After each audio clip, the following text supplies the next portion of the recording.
Malahong nasampahan ng kasong plunder, ito pong si Senator Rodante Marcoleta ng Ombudsman dyan po sa Sandigan Bayan at inaantabayan na lamang kung maglalabas po ng warrant of arrest ang Sandigan Bayan upang arestuhin itong si Senator Rodante Marcoleta at tatlong negosyante ho, no, na nagbigay po sa kanya ng donasyon noong kampanya, noong 2025 elections.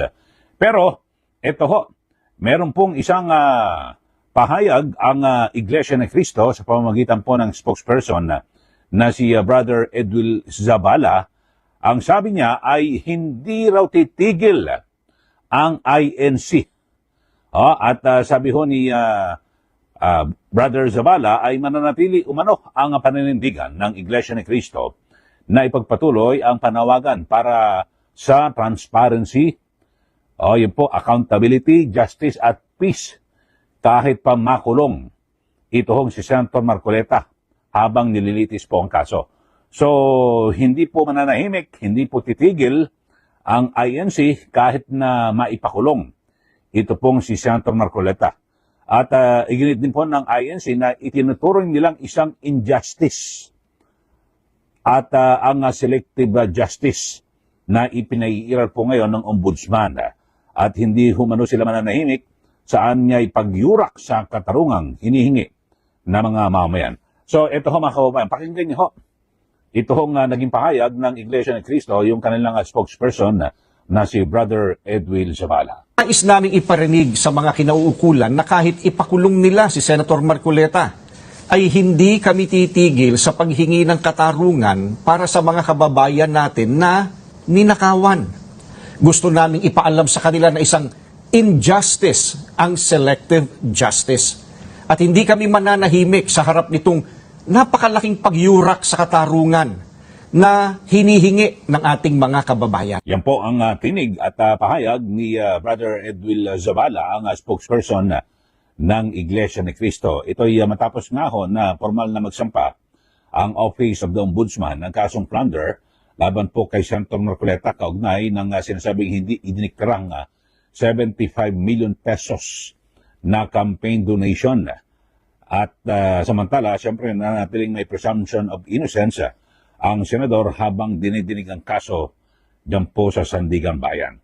So, yan po, mga kababayan, ang pinakahuli na pahayag ng INC matapos mo nilang, winakasan yung 3 araw na kilos protesta, 2 araw dyan po sa EDSA, tapos yung 3 araw sa Liwasang Bonifacio. Pero ngayon ho mga kababayan ay marami ho, no, at patuloy na kumakalat na ho ngayon yung binabanggit na selective justice ni Ombudsman Boying Rimulya. At ngayon muling nananariwa ho mga kababayan yung ginawa niya sa anak niya, di po ba?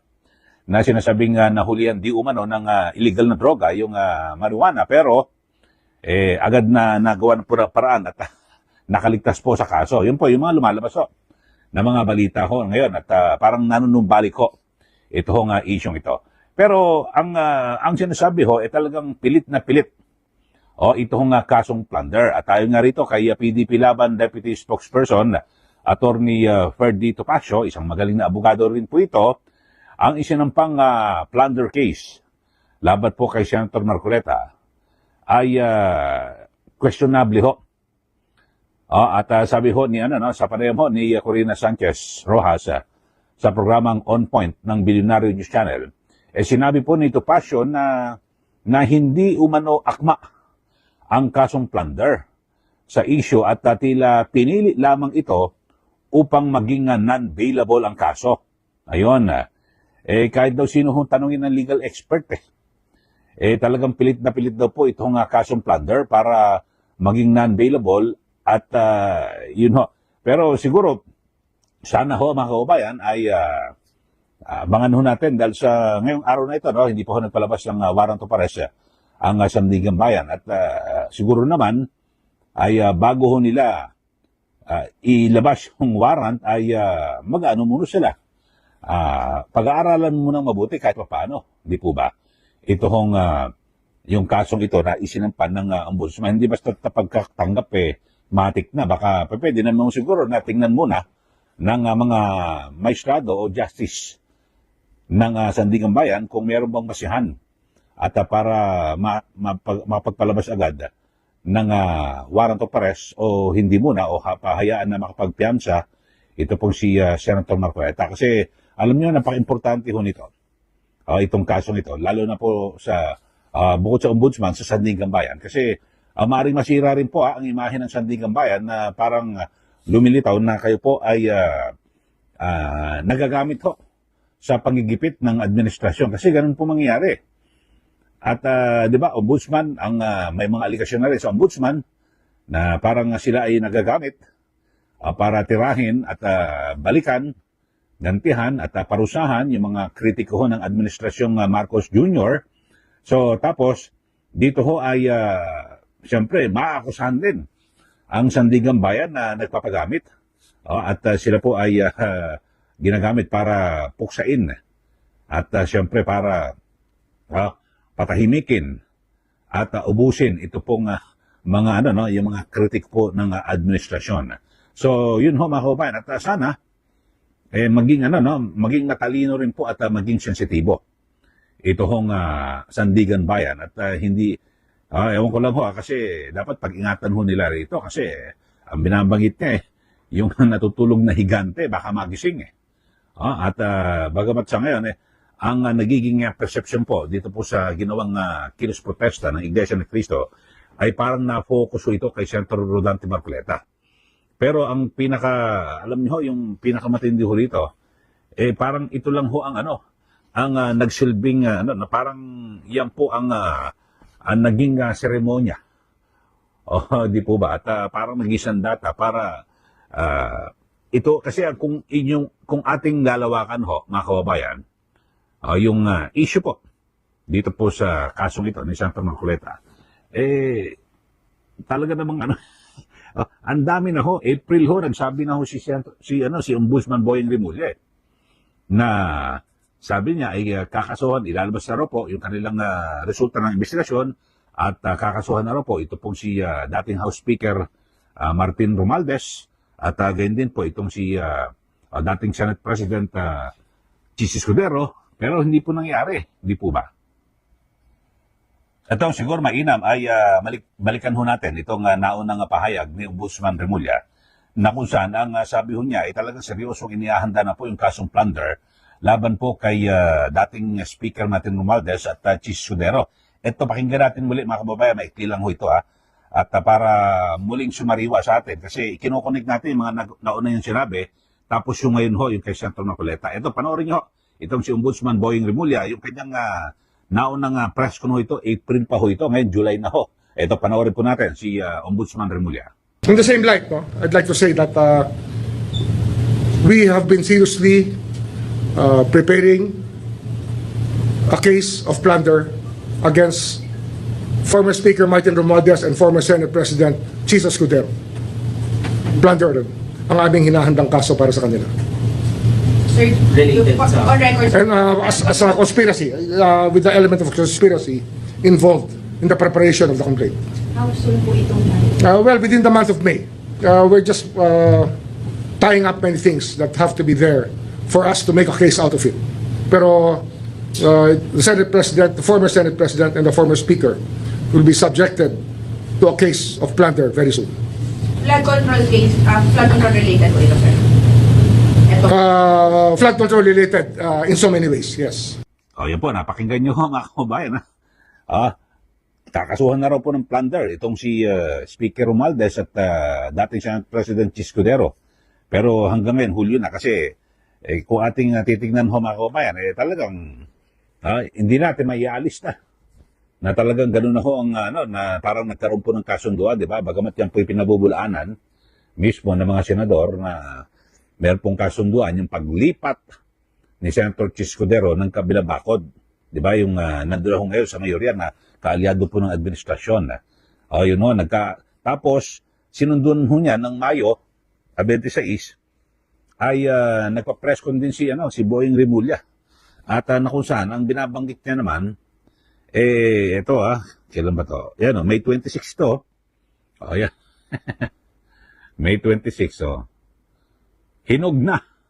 Hinog na raw po yung yung kaso ni Senator Joel Villanueva May 26 yan. June 7 din, lumipat na ho. O ngayon, tapos biglang binabanggit ito. Bumalik ulit sa preliminary investigation dahil sa hindi raw po nila tinanggap yung kaso na inirekomenda po ng Department of Justice. Ako nagtataka lang ako eh.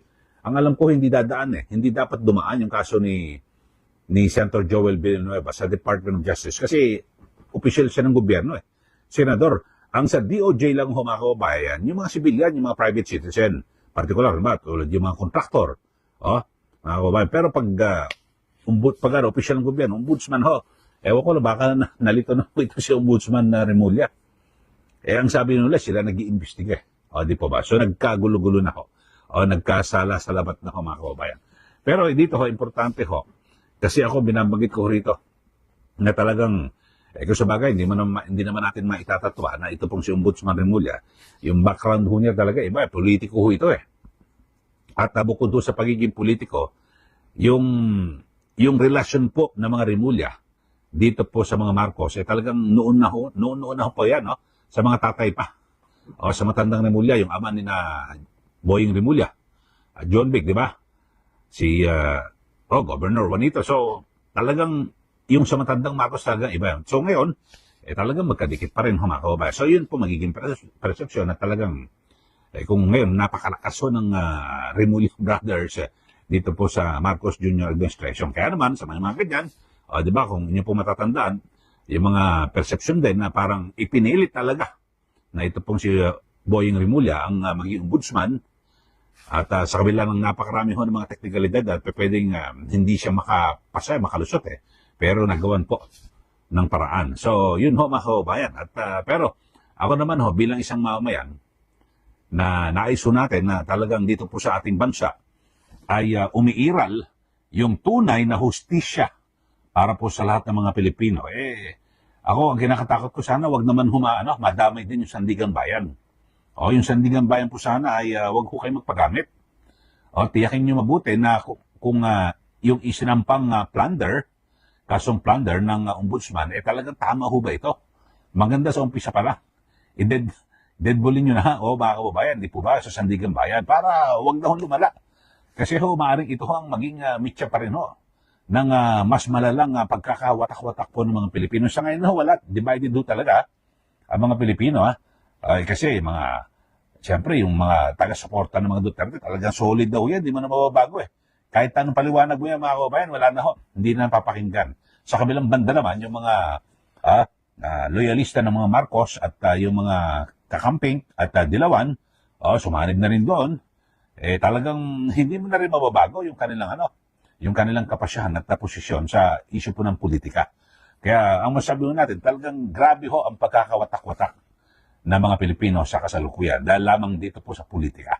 So, yun ho. At siyempre, kapag ganyan ho na hindi nagkakaroon po ng pagkakaisa ang mga Pilipino, saan tayo pupulutin? Hindi po ba? Mananatili na talagang mag-away-away pa rin hanggang sa sumapit po yung 2028 elections.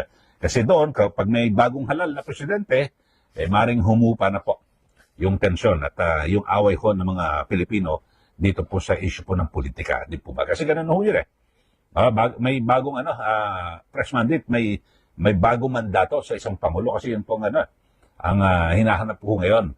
So ngayon ay lahat, sabihin, hindi, yung mga Duterte, hindi, sa 2028 sigurado. Sa kabilang banda naman, ang sinasabi, lahat po ng pamamaraan ay gagawin daw po ni Pangulong Marcos Jr. para wag hong makatakbo at manalo sa 2028 elections ito pong si VP Sara Duterte. So, ganyan naman po yung argumento na kung saan talagang lahat po ay gagawin. Lahat po ng pamamaraan para po wag matuloy. Dahil sa alam na raw po yung kasasapitan ni Pangulong Marcos Jr. kapag isang Duterte ang nanalo at sumunod na presidente, yari po silang lahat. So, ganun na po.